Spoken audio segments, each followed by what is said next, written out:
natin ang proseso! Kayo mismong lumalabag sa batas! Dapat marinig nyo, maintindihan nyo, sinasabi namin! Hindi ito optional! Karapatan ito! Hindi po ito pakiusap! May exit sa kabila. We are not requesting, we are demanding! Lawyer lang naman, kailangan lang siya kausapin ng lawyer para walang gulo. General na yan!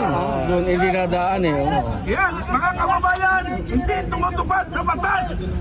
Ang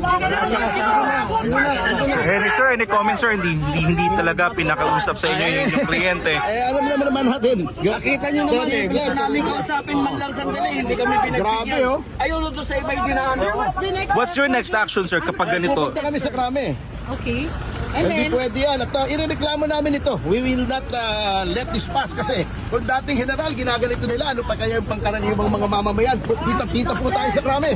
Sir, are you expecting na may posibleng ganitong mangyari? Hindi eh, nagulat kami. Akala namin may decent elements yun. Krame na lang, krame.